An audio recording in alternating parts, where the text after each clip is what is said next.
This is the Rings, Mike Coppinger, and we're here at Sugar Shane Mosley's gym in Big Bear Lake, California, for one of the biggest stars in boxing, Devin Haney, one of the pound-for-pound best in his first fight in a year. It's going to be May 2nd in Times Square against former unified champion Jose Ramirez at Ring Magazine's Fatal Fury City of the Wolves card.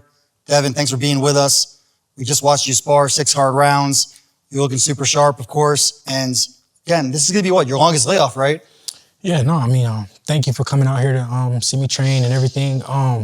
This has been my longest layoff, but it was a well-needed layoff. I think that I feel so much better mentally, physically, and I'm ready to be back in the ring, and especially now at a bigger weight where I'm stronger, more comfortable.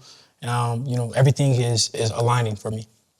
Yeah, I mean, obviously, you fought at 135 for a long time. You were undisputed champion. You beat Vasily Lomachenko. You had 2 fights at 140. Well, there were supposed to be 2 fights at 140. You made 140 twice, and now you're going up to 144 catchweight for this fight. Really, you're a big guy. It was time, right? Yeah. No, I mean, it was definitely time. I'm a true champion at the end of the day. So, whatever weight, it is, I'm always make weight and make sure that I make weight, do whatever I can to make weight. 135, I was, there for too long. But, I had obligations and, I had fights lined up, 2 with Cambosis, 1 with Loma. So, I stayed there for those fights. Then I went up to 140 and became champion and stayed there again for the Ryan fight. And now I'm doing the catchweight, and now this is my first fight, towards the welterweight division. And the next one, then it'll be at 147. Why not just do this fight at 47? What was the thinking behind the catchweight? Yeah, no, I mean, I wanted to work my way up to 147. So, we started at 144, get used to that. And then for the next fight with Ryan, we do 147. You fought Ryan Garcia last April. I remember I spoke to you after the press conference that Thursday before the fight, and you were so weight trained. You were like woozy. Yeah. It was a tough weight cut, and I think not enough's made of that. Like, obviously, Ryan Garcia failed the drug test, and that's one big thing. Yeah. But the other big thing I think might have been even a bigger factor is he comes in 3.2 pounds overweight. You don't make him have a rehydration clause the next day, and he's looking strong in there. He looks like a giant in there compared to you. Yeah. How big of a factor do you think that was in the fight? I mean, numerous things, could, played a role in the outcome of the fight, but that's not, I'm not here to, make excuses or whatever. Right now, my main focus is Jose Ramirez and, looking at the future. I'm no longer, dwelling on the past and focusing on the past. That happened, but it is what it is. And, at the end of the day, Allah is perfect planner. Everything happens for a reason. So now, May 2nd, me versus Jose Ramirez is my main focus, and another fight on the huge stage, and another fight for me to prove myself and prove how great I really am. Excuses or not, in general, when a fighter makes weight and the other fighter doesn't have to kill himself to make weight, just what does that do for a fighter? I mean, at the end of the day, we make weight for a reason. It's weight classes for a reason. It's penalties for not making weight for a reason. So obviously those things play a role. But like I said, it is what it is. I acknowledged it and I moved past it. Now it's time to, I cannot dwell on, somebody not making weight in the last fight, because at the end of the day, Jose Ramirez is a live dog. He's coming to win. So my main focus is, him right now. And then after the fight, we could talk about, Ryan's weight or whatever the fuck, you might want to talk about. But right now, I know that Jose Ramirez is a true champion like me. He's made weight every single time. So that's all I can focus on. You're a major favorite in this fight, but you're right. Jose Ramirez is a quality fighter. He's only 32 years old. Yes, he's coming off a loss, but former unified champion, been in a lot of big fights, an Olympian. What do you like most about Jose Ramirez's game? I mean, at the end of the day, he's proven. He's proven. He's 2-division champion. And you don't just, that don't just happen. You don't just luck up on that. So I think he's probably, one of my toughest opponents, but outside of Loma. I think that he's, the next guy on the list. as far as, attributes and everything like that. So I just got to go in there and show that, he may be that on paper, but it's a mismatch in the ring, and it will be on May 2nd. You're a student of the game, and you know when guys are coming off of, now you didn't have a loss officially, right? Mm-hmm. You're coming off of that performance, and it's a year layoff. Yeah. Guys like you in that position, big stars, usually take very easy fights. They're not taking on Jose Ramirez type guys. Why Jose Ramirez? Yeah, I'm just not that kind of guy. I like fights that I can, get up for, and that, I get credit for and I get recognition for, and, fights that make me better. And this is that kind of fight. This is a guy with the resume and the skills that's going to bring the best out of me. This is a huge stage, too. This is not fighting in some casino or some small ballroom. You're fighting in the middle of Times Square on a triple header with two other big stars, Teofimo Lopez, Ryan Garcia, obviously, setting up that big rematch in October in Riyadh.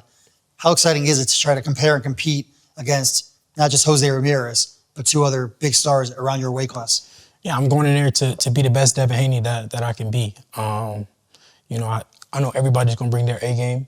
My opponent, Ryan, Tio, and their opponents as well. So I'm going in there and to be the best me. And that's another reason why I'm here in Big Bear, I'm training, and I'm isolated, I'm focused. And the world's been wondering what's been going on. Where's Devin Haney? He's been quiet. But I'm just preparing to be the best me. It's not much for me to say. It's not much for me to, at this point. It's time for me to, let my skills talk. Let my performance speak for itself on May 2nd. And that's why I've been quiet. You're usually training in Las Vegas where you live at the top-ranked gym. Now you're in seclusion, like you said, in the elevation here in Big Bear. Yeah. Why did you make that change? Yeah, Normally I train, in my fucking mansion in Vegas. I drive my Rolls Royce and my Lamborghini to the gym. Here, all I do is eat, sleep, train, pray every single day. That's my repetitive, cycle. But this camp, I wanted to be uncomfortable. I wanted to bring out the best in me. Things that I did, earlier in my career when I used to go to snack and I used to do those type of things. But I wanted to get out of my comfort zone, and I feel like it was much needed. I feel much better. I feel super focused, and like I said, all I do is eat, sleep, and pray every day. After the experience in camp here, will you be doing camp again here for the rematch? Inshallah, my performance goes well. I put my best performance up to date on May 2nd, and then shortly I'll be back here preparing for the Ryan fight. Obviously, Sugar Shane Mosley, one of the greatest fighters of all time. Mm-hmm. What's your relationship with him? How did this partnership come about? I've been knowing Shane for a while, since the amateurs or whatever, and we've seen Shane had some negative things to say about me, but it's okay. At the end of the day, it's part of it. It's part of the game. He was critiquing my game, but we actually met in not met. We seen each other in London at the Ring Magazine event, and we spoke whatever, and he was telling me some things that how he could help me or whatever the case may be. And one thing led to another. We were training. He came to Wildcard to watch me train and help me, whatever. And it's been a perfect fit for me. I've learned so much since training with him. And he's not here to change my style, but he's definitely elevated. He definitely taught me how to really punch. The proper mechanics of how to punch, and a lot of different tricks in the ring. And he's proven as well. So he's been there. He's done it. So I'm happy that to bring him on the team. That's funny though, because a lot of fighters obviously don't want to get critiques, and for you to get the critique and then say, you know what, maybe you're right. Let's link up. Yeah, was he right? Was he right about some of the things he was saying? Yeah, I don't know. It's not for me to say yes or no. Some of the things that he told me for sure, that some of the mistakes that I was making and whatnot, he was right about, and I see my game elevating since he's came on board, and that's all I can say. Devin, you're one of the most outspoken fighters in all of boxing. You love to talk on social media, and you're a big star. And with that comes a lot of criticism, right? People like to make fun of your power and joke about this and that. Yeah. You said that Shane Mosley's trying to work on your power. He's one of the biggest punchers of all time at 135 and 140. Do you think it's working? Are you seeing the results? Yeah, I wouldn't say necessarily like him working on my power and whatnot. It's more like the mechanics of punching is a difference he's been making. And yeah, he's definitely, been working on my mechanics, and I see a difference. And the world will see the difference on May 2nd. But it's on that's not the only thing. It's numerous other things that we've been working on. And like I said, I cannot wait. I cannot wait to show it. I've been in the dungeon. I've been, in a dungeon working, in the quiet working, and my performance will show it. Devin, your fight against Jose Ramirez is one of 3 big fights on the card. We have Ryan Garcia versus Romero, and we have Teofimo Lopez defending his Ring Magazine Junior Welterweight Championship against Arnold Barbosa Jr. Which fight are you looking forward to most, and why? I'm definitely gonna be paying attention to both of them because we're all peers. We're all on the collision course to fight. Obviously on May 2nd, my main focus will be Jose and that fight. Focusing on my fight, but I definitely will be tuned in and after watching Tio and Barbosa's performance, Ryan and Rolly's performance, because like I said, we all on the collision course. We're all in line to fight each other. So is it your plan to watch both fights? Is that even possible? Obviously, you're going to be warming up. Yeah, no. Like I said, my main focus on May 2nd is to be focused on my fight. And then, maybe May 3rd, then we'll be watching how Tio did, and Barbosa, how Rolly and, Ryan did. Is there a possibility, though, that you go and watch the Ryan Garcia fight from the crowd? Possibly. That ain't my focus right now. My focus is, Jose Ramirez, and that's it. But somebody from my team will be watching for sure. Between Ryan Garcia and Teofimo Lopez, which one of those two do you think has a tougher fight on their hands? I don't rate Barbosa that much. I think that Jose wasn't really focused in that fight, so I think that's why Barbosa beat him. So I think people think that that's really the competitive fight, Tio and Barbosa, but I think Rolly and Ryan is more competitive fight because they're just, Rolly is a big puncher, and he's looking to go in there and try to knock Ryan out, and he can be dangerous. So I think that's a tougher fight. That would be bad for you if Rolly Romero did pull the upset off, no? Oh no, of course, because me and Ryan are scheduled to fight, but I can't focus on that right now. I can't focus. My only focus is me being victorious. I can't focus on if Ryan or hope fucking Ryan is victorious right now. I need to be victorious, so that's my main focus. You used to always coming off of big performances, staying active. Yeah. Your layoff and coming off of the Ryan Garcia fight. Are you feeling more hungry now than ever? Does this give you a different kind of fuel? Yeah, no, I definitely feel more hungry. But I needed the break. During that time I had a baby. I got to spend time with that, yeah. Thank you. I got to spend time with my family, my loved ones, and a lot of that time I was working because it wasn't nothing to do. I've been boxing since I was 7, 8 years old. That's all I know. So it wasn't like, I was just sitting around, vacationing and doing this and doing that. I was in the gym because that's all I know. When things got tough, I just went to go work out. I went to go train. And I feel like it benefited me. I feel better mentally, physically.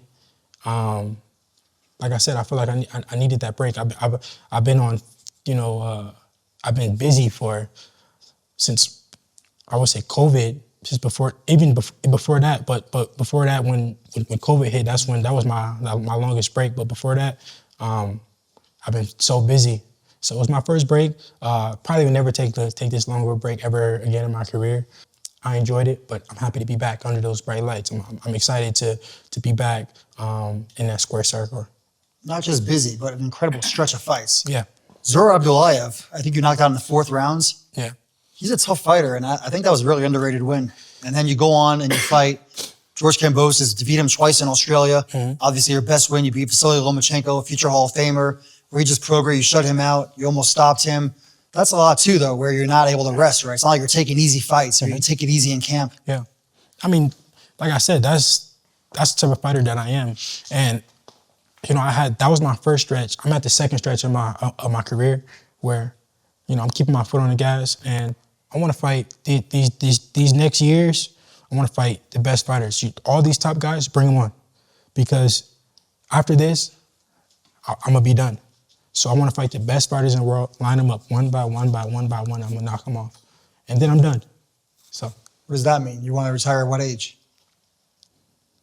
I can't say when I'm done. When I'm done with these guys, but right now I'm on that second stretch to where, I want to fight the best fighters in the world. I want to bring these guys on, line them up, and I want to knock them all down. And then I'm gonna bow out. I'm gonna say, you know what? I'm done. Yeah, you're 26 years old. Obviously, you've had a very, very lucrative career so far, and you're smart with your money, I know. So you don't want to be one of these guys that's fighting 35. I don't know. I'm not here to say, oh, what age and what not, or I got 2 years, 3 years, 5 years, 10 years. I'm here to say, line these guys up one by one. I want to knock them down, each one of them, and then I want to be done. So, whoever you say, whoever these top guys who you and everybody else think is a top guy, is a guy that's my weight or around my weight or whatever, I want to fight him. And then, like I said, I'm gonna be done. Yeah, I think what's exciting is this rematch with Ryan Garcia. Obviously, he misses weight. 147 is a better weight for both of you guys, I think. And it's a glamour division that's really been dormant for the last couple of years. So you're going to have you at 147, Ryan Garcia, Boots Ennis, and then Teofimo Lopez and Gervonta Davis are also big stars. And it's like we haven't seen any of these fights. You're like really the only one. You fought Lomachenko at least. Yeah. No, and that's what I mean. Those are the guys. I want to fight, the big names of the sport, the guys who are pound for pound, the guys who are the best in the division, and all these guys are guys that I want in the future. But it all starts with Jose Ramirez on May 2nd. Like I said, he's a live dog. He's coming to fight, and I'm looking to step on him. I'm looking to show that it's a mismatch, that he's not on my level. Yeah, again, obviously you're not looking past Jose Ramirez, but you do have the fight with Ryan Garcia, the rematch plans for October in Riyadh. And you have that to look forward to. How much do you think about getting revenge and really righting whatever wrongs there were from that fight? We know everything that happens. You failed the drug test. You guys have been going back and forth, the lawsuit, all of that. No, of course. I would be lying if I said that, I didn't think about, getting my revenge with Ryan, but that's why this fight is so important, because this puts me back to fighting Ryan, back in that position to get that rematch. So it all starts with Jose Ramirez. Yeah, you and I have talked about it before. Going into that Ryan Garcia fight, people didn't even know if the fight was going to happen. Yeah. Ryan's acting erratically outside the ring. You were a major, major favorite. I'm sure that was probably hard to focus, not knowing what's going on. And then the fight happens. It feels like this rematch is going to be 100 times bigger than the first fight, one of the biggest fights in all of boxing. Yeah, it was definitely a unique fight. It was like a crazy build-up or whatever, something that we never seen before. But like I said, it happened. Yeah, it happened the way that it happened. It set everything up. Allah is a perfect planner. If everybody pays attention, I said after the fight, I didn't make excuses. After the fight, I said, Allah is a perfect planner, that he was a better man, whatever the case may be. Boom, I moved on. That's when the steroids and everything came out and everything. And that's when I had something to say after that. But before that, I didn't have nothing to say. I said he was a better man, and it was what it was.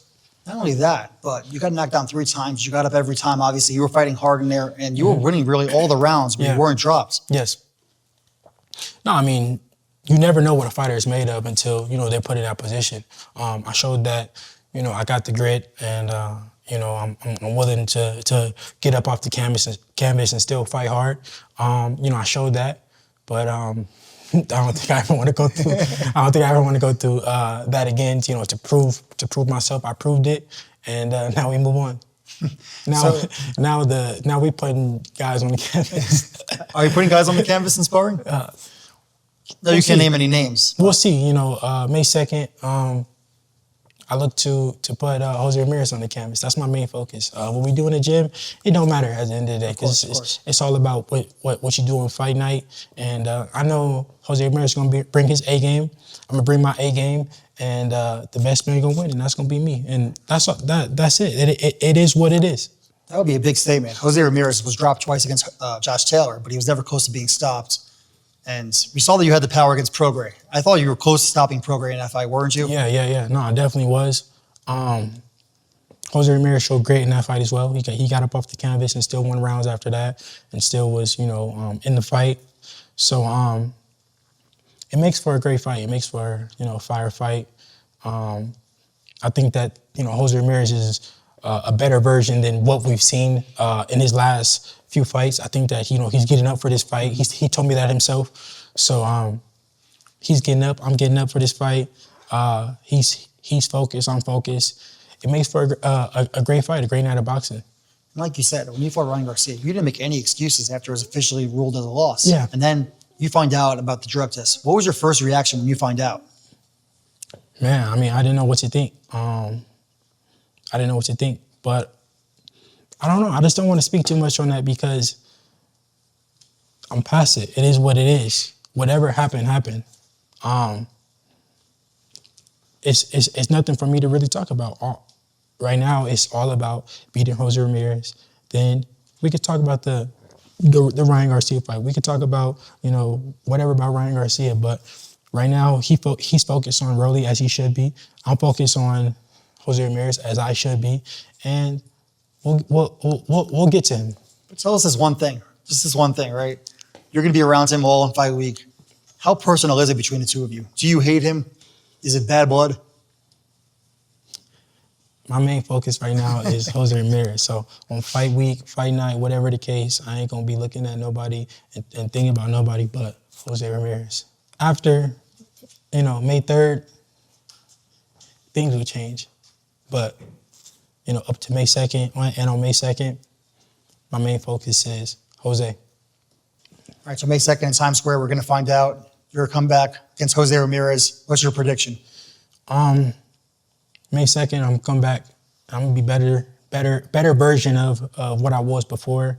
Much more smarter, stronger, technical. The best Devin Haney to date. I'm more focused than ever. I'm more ready than ever. So May 2nd, the world will see. All right, thank you, Devin.